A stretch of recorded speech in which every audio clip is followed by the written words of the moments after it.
Captain? Of what exactly? The words sliced through the tense air like a bayonet. Colonel Richard Barnes's voice dripped with derision as he paced in slow, predatory circles around the woman standing at attention before him. The fluorescent lights of the briefing room glinted off his chest full of medals, symbols of a long and self-assured career. Around them, a half-dozen junior officers struggled to suppress uneasy grins, eager to mirror their commanding officer's mood. The colonel's smirk widened, sensing their compliance. "Captain," he repeated, the title drawn out mockingly. "Is that the desk division or the coffee committee?"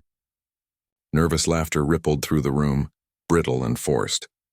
Before we get started, be sure to subscribe to Courage and Honor, Veterans TV, so you never miss these fascinating tales of valor. And let us know in the comments where you're watching today. Yet amid the laughter, Captain Elise Ward stood still, so still it made the noise around her sound hollow. Her uniform was regulation perfect but plain, her sleeves free of commendation ribbons, her expression unreadable. She didn't flinch, didn't frown. Her eyes, cool and steady, followed the colonel's movements the way a hunter might watch an animal circle the bait. The calm she carried unsettled even those who wanted to laugh. It had begun like any other quarterly inspection morning at Camp Pendleton. Rows of chairs gleamed under spotless lights, their alignment checked and rechecked by First Lieutenant Ryan Hale, a man whose devotion to precision bordered on ritual. Sergeant Major Torres moved briskly along the front, arranging charts and logistics reports while muttering under his breath. Another day, another circus. The smell of coffee, starch, and nervous anticipation hung heavy in the air. At exactly 0730 hours, the officers began to file in, majors with practiced indifference, lieutenants with anxious energy. The low hum of restrained conversation filled the space. Talk of readiness scores, vehicle maintenance, tactical assessments. Junior officers checked their uniforms obsessively, buffing shoes and smoothing collars. By the corner of the room, unnoticed at first, stood Captain Ward. She carried a thin leather folder in one hand, the other resting lightly at her side. Nothing in her demeanor suggested she sought recognition, yet there was something unmistakably deliberate about her stillness. Major Grant, the intelligence officer with graying temples and eyes that had seen too many deployments, approached her quietly. "Captain Ward," he greeted. "The protocol officer asked whether you'd like a seat with the command section." Her answer was a polite shake of the head. "This will do fine, Major." Grant hesitated. "Ma'am, with respect, Colonel Barnes can be particular in his expectations." "I'm aware of the colonel's tendencies," she said evenly, the corner of her mouth curving, not into a smile, but into something close to understanding. "The arrangement serves our purpose better." Grant frowned slightly at the word purpose, but he didn't press. As he walked away, he sent a brief message from his secured phone. Moments later, two senior officers across the room received notifications, their eyes flicking to Ward before returning to their tasks. At 0745, the double doors opened. Colonel Barnes entered like a storm contained within a uniform, broad-shouldered, silver-haired, exuding the authority of decades in command. His presence drew the air from the room. "Attention on deck," rang the call, and the snap of bodies straightening echoed like rifle fire. "At ease," Barnes ordered, though his tone allowed little relaxation. He scanned the room, every gesture measured for effect. "Looks like you all remembered how to clean your boots this time," he said, prompting another round of dutiful laughter. The inspection began in familiar rhythm: charts, statistics, briefings. Numbers about combat readiness, vehicle downtime, training proficiency filled the screens. Barnes prowled through the data with sharp interruptions and theatrical questions. 18% increase in maintenance delays? He barked at one officer. "Explain." Excuses followed, apologies were made, and the colonel's sharp smile returned whenever he found weakness. Around the edges of the room, the younger officers scribbled notes, afraid to miss a single critique that might later define their career. Only Captain Ward seemed unmoved by the colonel's performative display. She observed quietly, her pen moving occasionally across the small notepad she carried, recording not statistics but behavior. By 0900, the colonel's attention began to drift. He rolled his shoulders, exhaled loudly, and declared, "Well, that was painfully thorough. Let's see if your leadership holds up as well as your PowerPoint slides." The laughter that followed was sharper this time, relief hidden beneath obedience. Barnes worked the room with the practiced rhythm of a man accustomed to command, charming the majors, testing the lieutenants, and intimidating the juniors. Each conversation reinforced the hierarchy he ruled. And then his eyes fell on the quiet woman at the back. He stopped mid-sentence. For a long moment he simply stared, as though trying to place her face. "And you are?" "Captain Elise Ward, sir." Barnes arched a brow. "Captain?" he repeated, as if testing the word for weakness. Then, with exaggerated curiosity, "Of what exactly?" The laughter came again, louder this time. But unlike before, the sound didn't spread evenly. It faltered, caught somewhere between amusement and discomfort. Because while the colonel spoke, the captain's calm eyes never left his. She didn't flinch, didn't even blink. And for the first time that morning, Colonel Barnes seemed slightly unsure of himself. The silence that followed felt strange, stretched too thin like a wire about to snap. Captain Ward didn't move. "I'm assigned to Pacific Command, sir," she said, her tone neutral, stripped of any defensiveness. Barnes tilted his head, pretending to ponder her words. "Pacific Command?" he repeated slowly. "That's rather vague, isn't it?" His voice carried easily across the room, rich with derision. He began pacing again, circling her as if measuring her worth by proximity alone. "In my day," he said loud enough for the entire room to hear, "captains actually commanded something. A platoon, a company, men in the field. Not desks," a few officers laughed on cue. Others looked away. The ones with higher clearance levels shifted uneasily. From his station near the wall, Lieutenant Hale caught the eye of Major Grant, who was now standing at a secured computer terminal. The older man's jaw had tightened. His fingers flew across the keyboard. Hale frowned. Something about the major's tension didn't match the casual rhythm of the inspection. Meanwhile, Barnes pressed on. "Tell me, Captain, what is it you command exactly?" His tone was almost taunting now, his amusement growing crueler with each unanswered question. Ward's reply came steady, her expression unchanged. "I'm recently returned from an extended assignment, sir." "Ah, an extended assignment," Barnes echoed, making air quotes to the delight of his audience. "How mysterious. You'll have to enlighten us someday." He was about to continue when Lieutenant Hale, noticing the unease spreading among the higher ranks, stepped forward slightly. "Sir," he said softly, "perhaps we should proceed with the tactical demonstration. The next unit's waiting. In a minute." "Lieutenant." Barnes waved him off without looking, his eyes still fixed on Ward. "I'm conducting a leadership assessment." The temperature in the room seemed to shift. Ward didn't respond, didn't need to. The subtle murmur of whispers began spreading among those who had just received updates on their secured tablets. One colonel's eyes widened.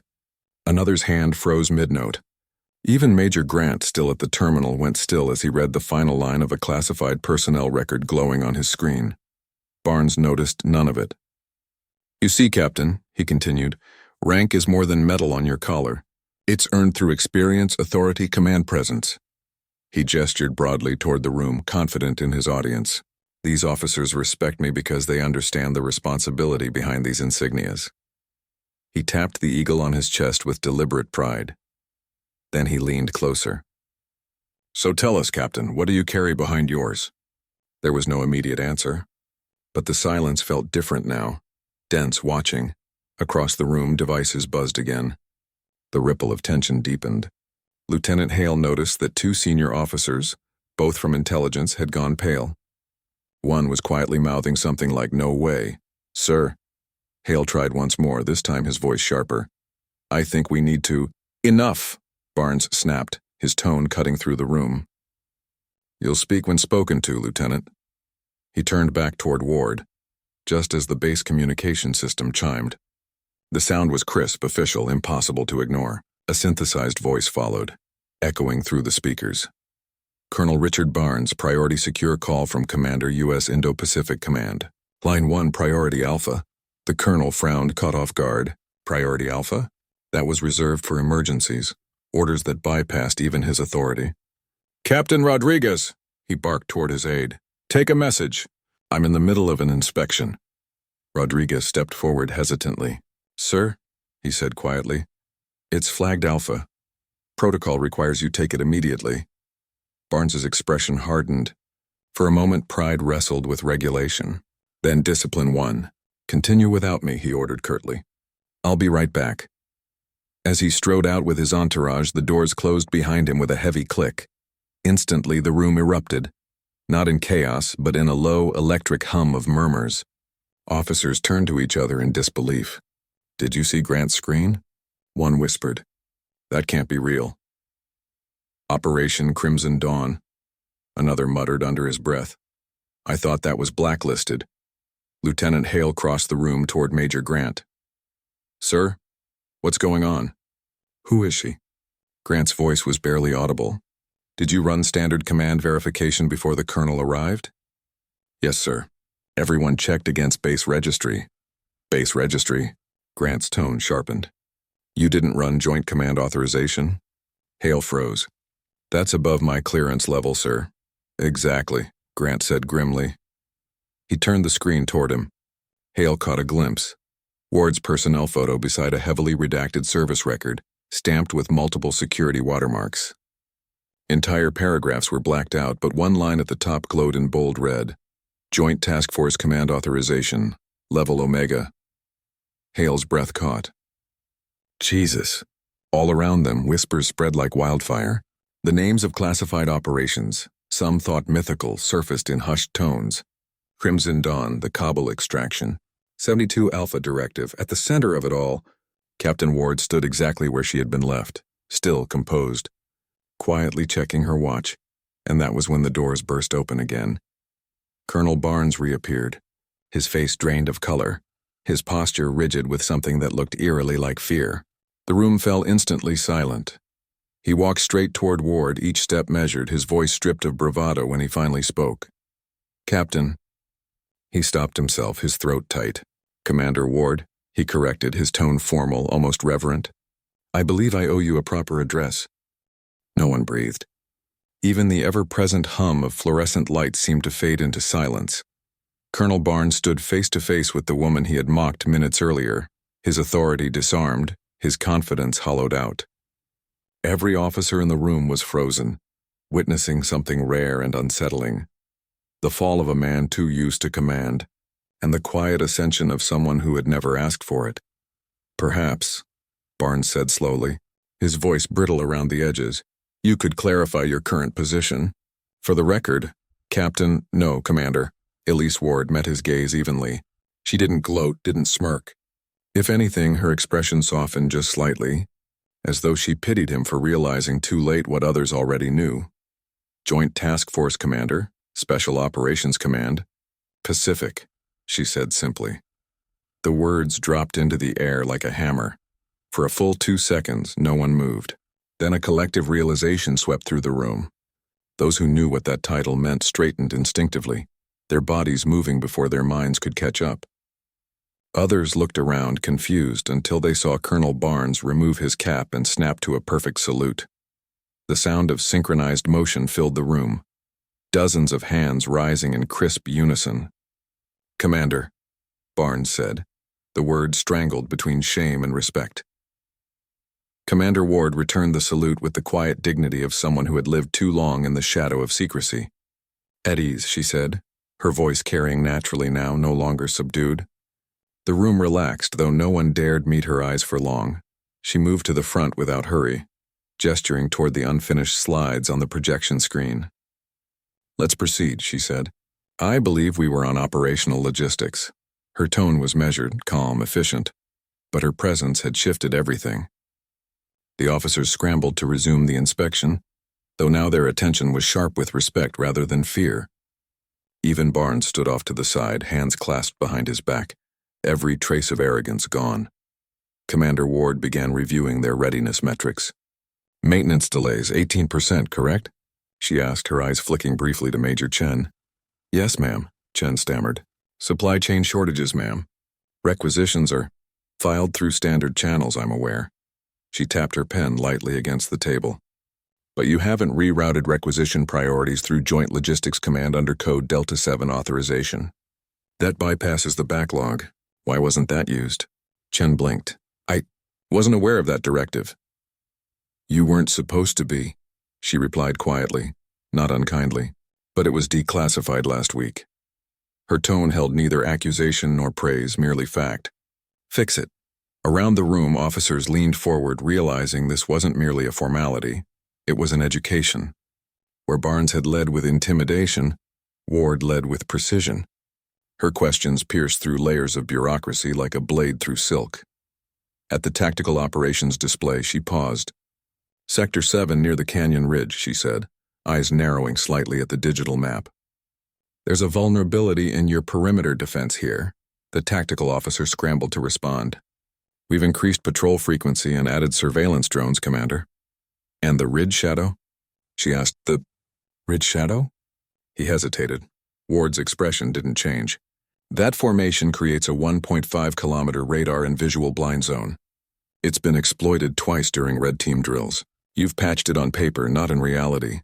The officer swallowed hard. Understood, ma'am. Her eyes softened a fraction.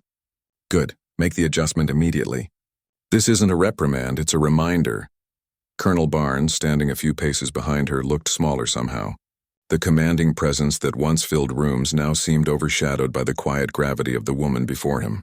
He cleared his throat once, softly, as if to speak, but then thought better of it. The inspection continued for another hour, transformed from a performance into a genuine assessment. Officers who had once parroted safe answers now spoke with urgency and attention. Commander Ward asked, listened, and corrected with the ease of someone who had spent years in the field, years no one in that room could truly comprehend. Finally, she closed her folder, signaling the end. Gentlemen, she said, you've done commendable work here despite certain blind spots. But remember, discipline means nothing without understanding. Perfection on paper is irrelevant if you can't see the human factors behind it. Her gaze lingered momentarily on Barnes. That includes leadership. The colonel stiffened. She didn't have to say more. Without another word, she gave a curt nod and turned to leave. The room remained silent until the heavy doors closed behind her. Then, as if released from a trance, the officers began whispering again, though this time not with derision or gossip, but awe. Was that real? Someone murmured. Joint Task Force Command? I thought that position was dissolved. Reactivated last month, said another. Operation Crimson Dawn, right? She led that extraction mission. Saved 12 nuclear inspectors and their families. God. Lieutenant Hale remained quiet, still staring at the door. The echo of her calm voice lingered in his mind.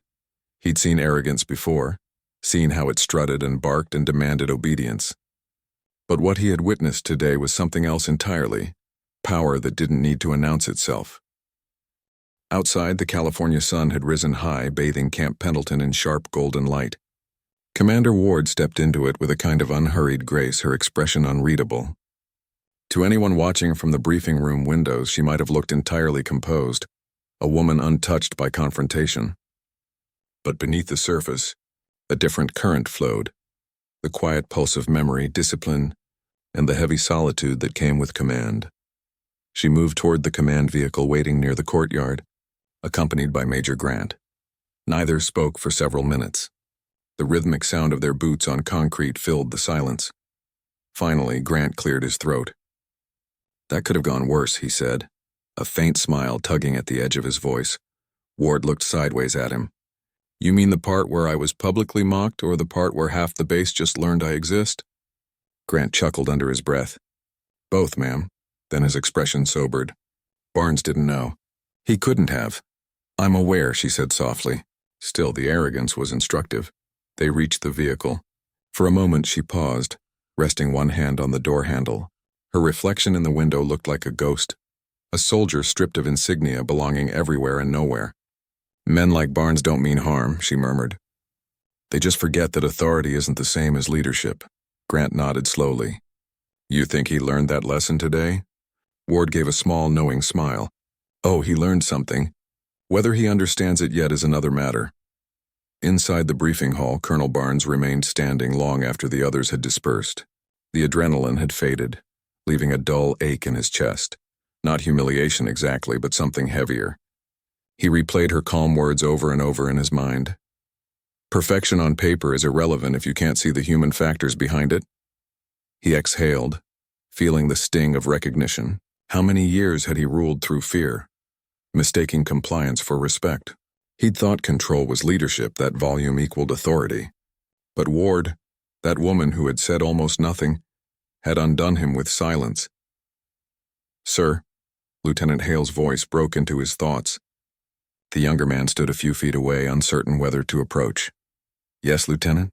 Hale hesitated. "I wanted to apologize, sir. Earlier. I should have stepped in sooner when things started to—" Barnes raised a hand, cutting him off. "No, son. You did exactly what protocol demanded. I didn't." That admission hung in the air between them like a confession.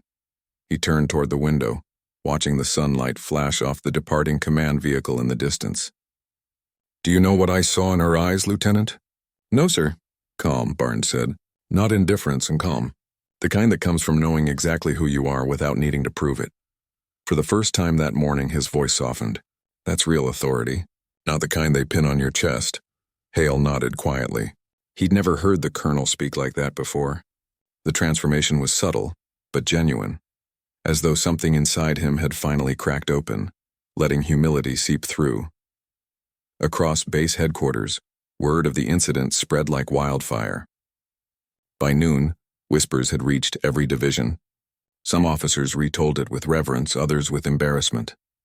But regardless of interpretation, one truth stuck.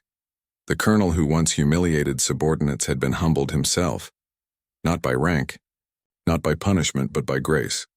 Later that evening, when the corridors had emptied and the Pacific sky burned orange over the barracks, Barnes sat alone in his office. The medals on his desk seemed duller now, their weight less certain.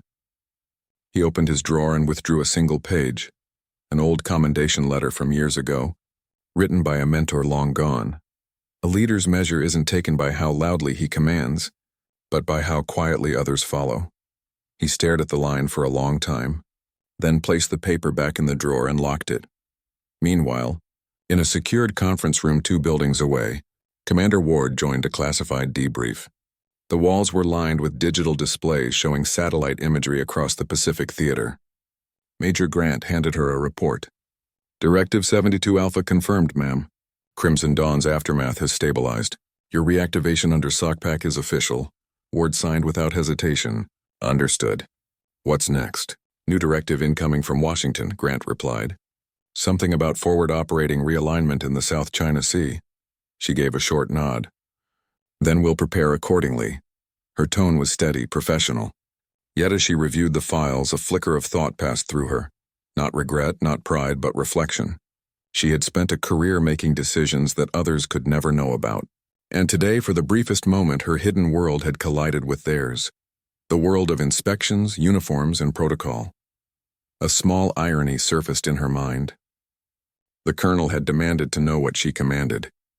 The truth was, command wasn't something she carried in a folder or displayed on a chest. It lived quietly in moments like today, when restraint outweighed reaction and dignity stood taller than power.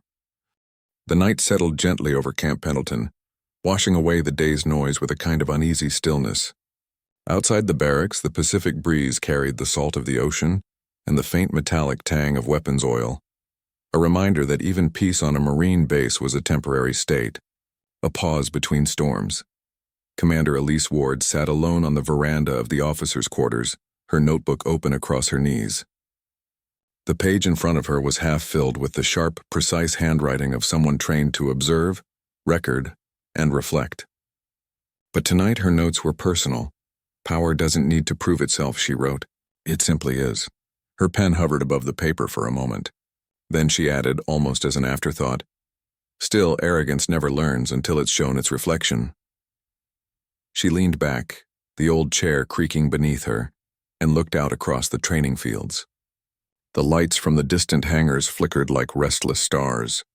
Somewhere in the darkness, she heard the rhythmic shouts of a late-night drill, the kind she used to lead herself years ago, before the shadows of black operations and unmarked missions had pulled her into a world that didn't officially exist.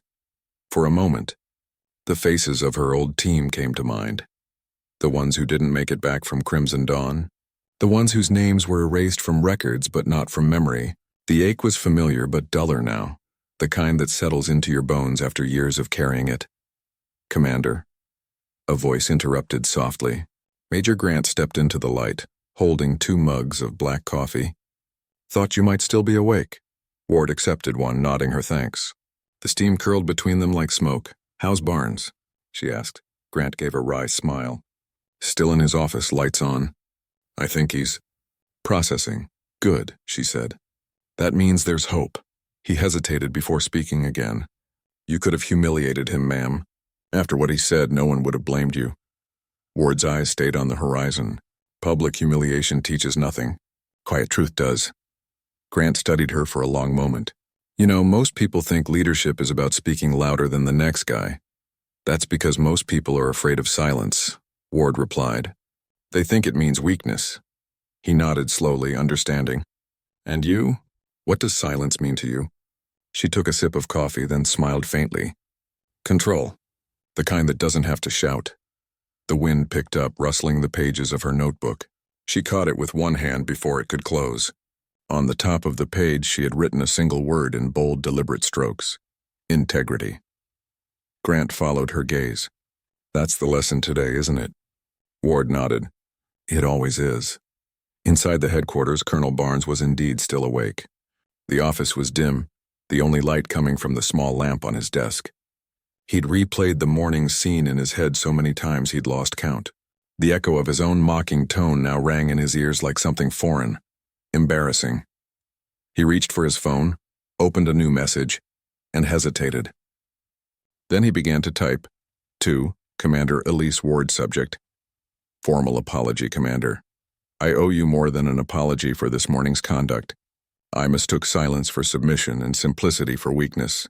That was my failure as both an officer and a leader. Your composure taught this base more about discipline than any inspection I've ever conducted. I won't forget it. R. Barnes. He didn't hit send immediately. Instead, he reread it twice, his jaw tightening, not from pride but from the effort of lowering it. Then he pressed send. When the message reached her inbox minutes later, Ward didn't smile. She simply closed the laptop and looked back at the horizon, where dawn would soon creep in. Some lessons didn't need words. They only needed acknowledgement. She finished her coffee, stood, and slipped her notebook into the inner pocket of her jacket. Get some rest, Major, she said softly. Yes, ma'am. Grant hesitated. Will you be here long? Ward glanced once more toward the training fields, where the faint silhouettes of soldiers moved like shadows in the moonlight. No, she said.